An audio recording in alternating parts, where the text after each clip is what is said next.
Bonsoir à tous et bienvenue dans cette édition météo. Pour ouvrir donc cette édition, aujourd'hui il a plu sur l'ensemble du territoire.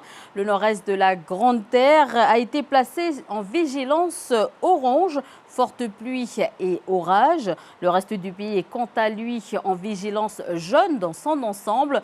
Écoutez les précisions de Julien Leduc, chef prévisionniste à Météo France. Donc on a une zone pluvio-orageuse qui s'est formée à l'ouest de la Nouvelle-Calédonie ce matin et la nuit dernière et qui se décale progressivement sur le pays. Et donc on a des pluies qui ont commencé ce matin sur la côte est et qui envahissent progressivement le nord et l'est en ce moment. On a actuellement des pluies qui s'intensifient sur la côte est et des orages qui arrivent par le nord-ouest en même temps. Et donc on s'attend à une intensification des pluies, en particulier sur le nord-est, et c'est pour ça qu'on a placé les communes au nord de Pointe-Dimier incluses, en vigilance orange ce matin, pour les fortes pluies et les orages. Au chapitre nickel, le gouvernement de la Nouvelle-Calédonie a dévoilé donc le plan de soutien en faveur de l'activité minière. Une action en 3 parties sur l'activation du fonds nickel, l'accompagnement des opérateurs miniers. Mais nous allons nous intéresser au 3e point. Donc il concerne les exportations, notamment vers la Chine. Décryptage, Jamie Waimo. Ce programme est à diviser en 2 parties. La première concerne les exportations du minerai vers la Chine. Elles seront envisageables en cas de défaillance de QNI, Queensland Nickel, actuel client et acheteur de la latérite calédonienne, une entreprise australienne. Exporter vers la Chine reste une alternative. Elle représenterait 2 millions de tonnes humides par an réparties entre les différents mineurs calédoniens. L'urgence d'une exportation sur la Chine ne s'oppose pas puisque QNI ne ferme pas. Mais donc voilà, je redis que ce n'est qu'un plan. La deuxième partie du plan de soutien, c'est plus un élan de solidarité pour approvisionner l'usine de Corée du Sud. Tous les opérateurs de la filière nickel du pays devront fournir 3,6 millions de tonnes humides de minerai. Nous sommes bien sûr très, très favorables au plan qui a été émis et qui prévoit effectivement que les mineurs vont aussi confirmer leur participation qui était déjà en partie acquise, mais pas complètement, pour nous aider effectivement à l'approvisionnement de l'usine de la SNNC. Finalement, ce plan de soutien semble pour l'instant apaiser les tensions entre les différents acteurs miniers calédoniens. Et toujours dans le monde de la mine, ce blocage à l'entrée de Vavuto, une quinzaine de mécaniciens se sont mis en grève. Leur syndicat Solidarité NC de Caltrac réclame le départ de leur chef de projet, un expatrié dont les méthodes de management sont pointées du doigt. Et on part dans les écoles avec les cantines qui font grincer des dents. Il y a les enfants qui ne mangent pas, toujours à leur faim, et les parents qui comprennent toujours pas la politique tarifaire. Audrey Saringat. Il y a des jours où ils mangent rien du tout quand il s'agit des légumes, tout ça là. On se retrouve avec des poubelles, la poubelle bien remplie quoi. Allez, on pose le plateau. Premier problème aux yeux des parents, des menus qui ne conviennent pas à tous les enfants. Et toi Iris, qu'est-ce que t'as mangé? Juste le riz. Juste le riz? T'as pas mangé le poisson? Pourquoi? T'aimais pas le poisson? Et l'entrée c'était quoi? Selon les parents, les repas sont préparés de manière trop élaborée pour les enfants, peu habitués aux différentes saveurs de légumes. On a décidé de suivre avec le prestataire qui nous fournit un repas, donc des recommandations qui visent à lutter contre la malbouffe et qui essaient de faire en sorte qu'on ait un certain équilibre dans nos assiettes et pour nos enfants. Deuxième problème, le prix qui a augmenté dans certaines communes. Pourquoi? Comment? On n'a pas eu d'informations, la mairie ne nous a pas forcément informés, le prestataire non plus, donc je pense que c'est ça qui choque plus les parents. Alors que les 3 communes de VKP et celle de Poya passent par le même fournisseur, les tarifs sont différents. À Koné, le tarif trimestriel des cantines s'élève à 32 450 francs par enfant contre 28 500 francs à Nouméa et dans certaines communes telles que Poya à 13 500 francs. Sur les factures des parents, chaque commune répercute différemment le coût du revient du repas. La tarification sur la commune de Koné est calculée donc sur une base de 590 francs le repas, l'entrée au dessert par jour et par enfant. Il est calculé sur un forfait trimestriel et qui ne comprend pas donc les charges liées au personnel et les charges liées donc au transport de gamelles du fournisseur jusqu'aux écoles. Autre que la bourse, la CAFAD met à disposition une aide qui participe aux frais des repas en fonction des revenus familiaux. Pour l'heure, une pétition est lancée sur Koné et Point Bout. Parlons santé cette fois-ci. Demain, c'est la journée mondiale du rein. Ce soir, je vous propose qu'on s'intéresse à la greffe du rein. Donc, elle existe depuis 3 ans sur le territoire. 16 greffes ont déjà été réalisées, mais une quarantaine de patients restent en attente sur le territoire pour être greffés en Australie. Je vous propose d'écouter le témoignage de la présidente de l'association des insuffisants rénaux et transplantés de Nouvelle-Calédonie. Mon message à faire passer à nos Calédoniens, c'est qu'il ne faut pas avoir peur d'en parler du don d'organes. Comme je dis, c'est la vie derrière. Mais peut-être par la méconnaissance et par le manque d'information, ce refus est dû. Mais notre association, justement, a pour but de faire, pour informer la population, qu'est-ce que c'est le don d'organes? Comment ça va se passer?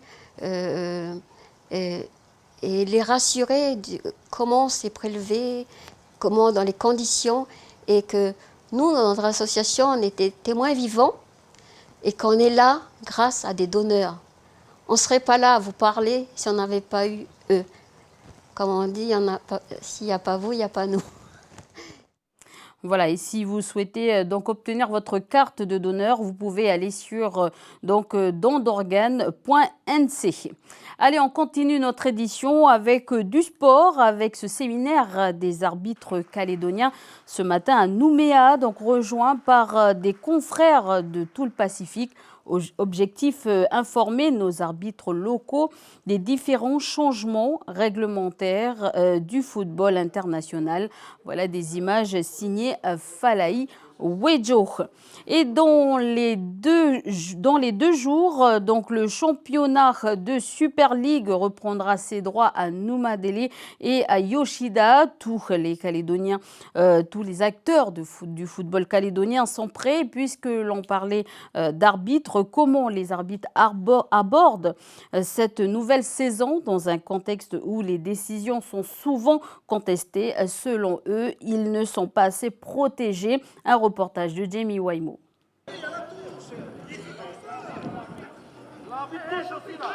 Les chiffres sont éloquents. En seulement 3 ans, il n'y aurait eu pas moins de 10 agressions d'arbitres dans les stades calédoniens. Dernière en date, sans doute la plus violente de ces 5 dernières années, juillet 2014, alors qu'il arbitrait le match Magenta-Gaïcha, Joseph Dean, arbitre fédéral calédonien, est violemment mis à terre par le joueur de Gaïcha, Johan Bako. Stupeur sur le terrain accompagne cette énième agression. Il est venu une rage et il m'a frappé. Je me suis protégé, il m'a frappé. J'étais à terre, il m'a frappé.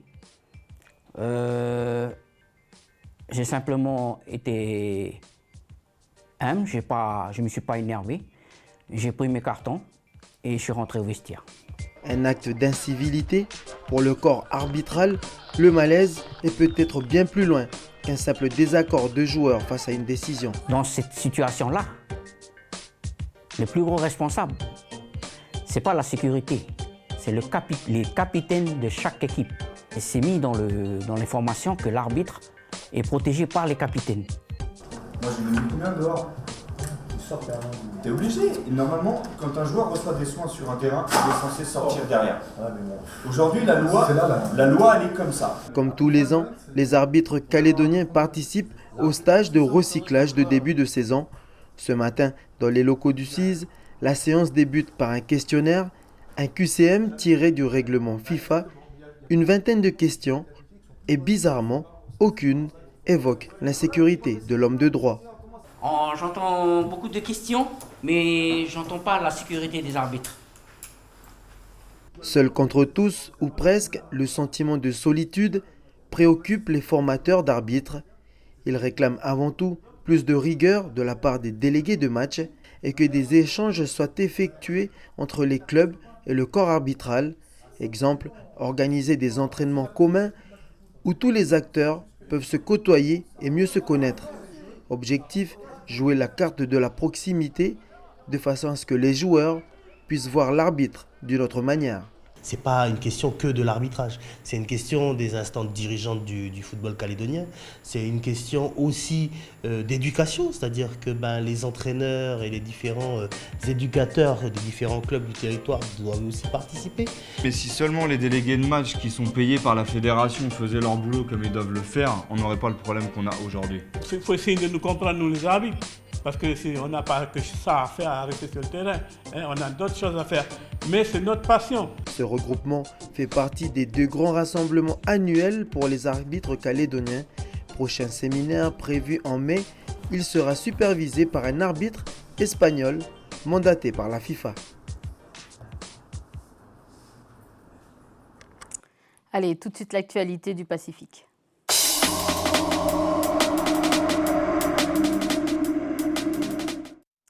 Et on commence par les grands titres chez nos voisins. À Fidji, 17 jours après le passage de Winston, une nouvelle estimation des dégâts. Donc la facture est salée. Le Fidji Time rapporte que les dernières estimations portent le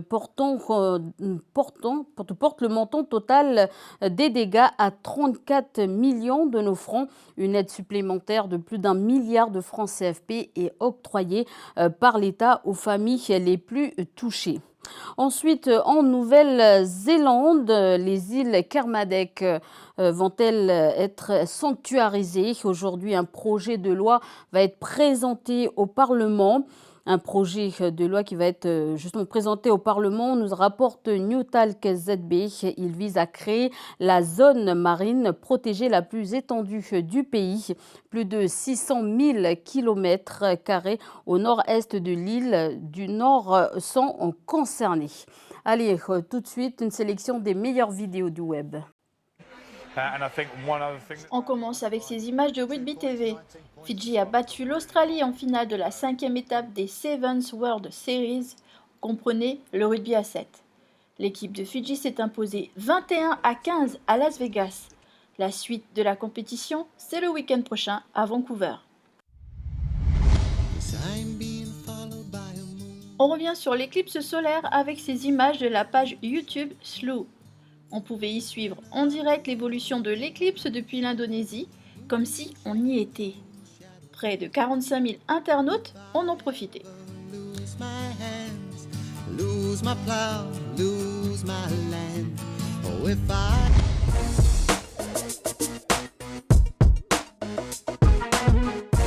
Et enfin, une initiative intéressante de Tahiti TBS qui propose aux internautes de suivre en direct une compétition de surf internationale. Elle se déroule jusqu'à vendredi à Rangiroa.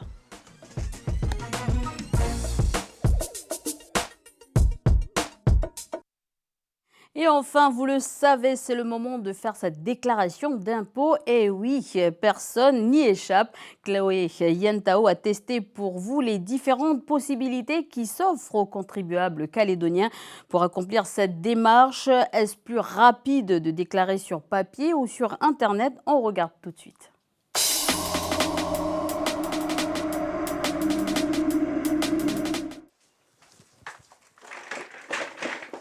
Alors, moi je vais tester la télédéclaration, c'est-à-dire en ligne sur Internet. Et moi je vais tester la déclaration classique en allant chercher mon formulaire aux services fiscaux. C'est parti, top chrono! Voilà, donc là je suis dans l'espace privé, je vais commencer à créer mon espace personnel. D'accord, ok, donc c'est ce numéro-là qu'ils veulent. Je rentre les bons numéros et pour finir, le numéro de foyer. 4, 5... Alors, moi je suis à Nouméa, donc forcément je vais aller à la direction des services fiscaux qui se trouve en centre-ville. C'est le 13 rue de la Somme. Et pour les habitants de Koné et alentours, vous pouvez vous rendre au service des impôts de Koné qui se trouve au 636 route de l'Anéa. Donc on arrive à l'étape numéro 2, une demande du numéro de télédéclarant. Je saisis mon numéro de télédéclarant afin de créer mon espace personnel. Alors c'est un numéro que je n'ai pas. Je ne sais pas où je peux le trouver. Si vous ne possédez pas de numéro télédéclarant, veuillez cliquer sur le lien suivant afin de le recevoir par courrier dans un délai de 48 heures. Génial, génial. Bon, bah tant pis. Ah bah très bien. Voilà, on n'a plus qu'à se servir. Donc nous on veut 2015, très bien. Je peux même le remplir ici s'il faut. Alors, somme à déclarer.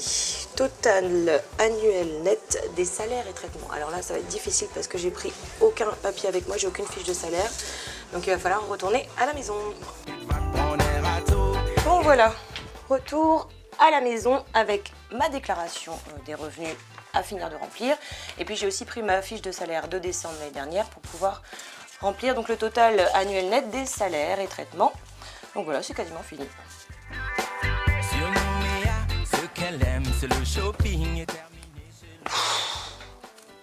Alors, t'en es où? Bah là, j'ai bientôt fini, il me restera plus qu'à mettre mon adresse, dater, signer, puis poster. Et toi? Bah alors moi, je dois attendre 48 heures, 2 jours.